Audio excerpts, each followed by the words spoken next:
Okay, this video is on the chapter written by Feit, Hunting and the Quest for Power, Relationships between James Bay Crees, the Land, and the Developers. The way I'm going to approach this is an incredibly rich chapter and a very complicated and detailed description of the Cree hunter's world and the issues around James Bay and development all of attention there. So I thought it best just to go one section at a time in terms of trying to do some justice to what the man is saying. So we're going to start in the introduction. This is the introduction summary. The main ideas in the introduction are relationships and wisdom. So he starts with the phrase quest for power. So quest for power for the Cree people can be seen as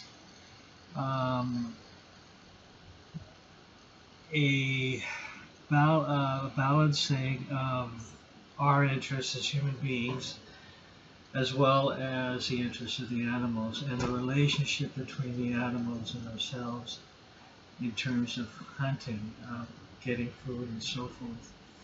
Feit says that the term also means power for economic development for developers and clarity for economic development for governments. So the quest for power means certain things to certain people. Now, he talks about his approach, and the way he's looking at it is looking at the Cree and what the Cree people say about themselves, about how they understand themselves, how they understand the others, and how they understand the world and animals around them. The understanding is very non-Western. It is a relationship understanding rather than an us-them, us inanimate relationship where humans through our rational being. Let me back up. Western views would say that humans are probably over and above animals and nature because we have reason, we have rationality, and that character gives human beings a unique power over nature. And that goes back to the Genesis tradition of exercising dominion over animals and the earth. The Cree have a different view, and I think it's safe to say that most Aboriginal people in Canada have a different view of the animals and the earth. We see ourselves as part of the greater picture. You cannot have nature, you cannot have a safe and balanced environment without the existence of human beings. We are part of that nature and we have a place in it. So we have a relational understanding with the animals and with the forces like winds, spirits, phenomena like God or Jesus, and that's basically relational. I'm just going to read what he says, because how can you put his words in simple terms? The way I approach these questions is to look first at how James Bay Cree people typically talk and think about themselves and about others in their world, and at what kind of relationship they develop. Some people, such as the Crees, approach relationships as the foundation of life. Family relations make it possible to grow into adulthood. Social relations make it possible to become a full individual by learning how to be a person from interaction with others. And careful environmental relations make it possible for present and future generations to survive in the world.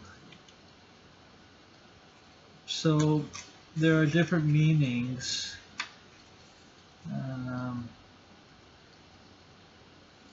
sorry, there are different understandings, I guess, of how humans relate to the rest of the world. We're not above it, we're not separate from it, we're part of it. And that's the key point that we need to move forward in developing and understanding if we can, and gathering society. So one of the things he leaves as a thought before going on to the second section is that while he wanted to learn, he was reading a lot of literature on the environment, and he thought that there was a lot of stuff missing from an indigenous perspective. And at his time and place, he was right. So what he was trying to do is to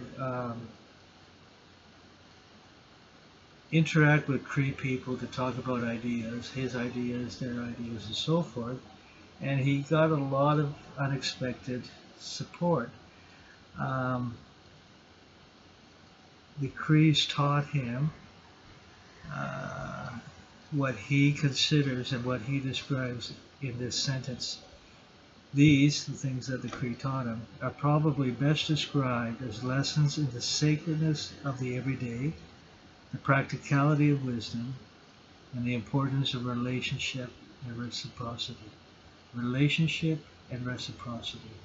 Those are two characteristics of the nature of Cree hunting, and I would suggest indigenous hunting in general in Canada.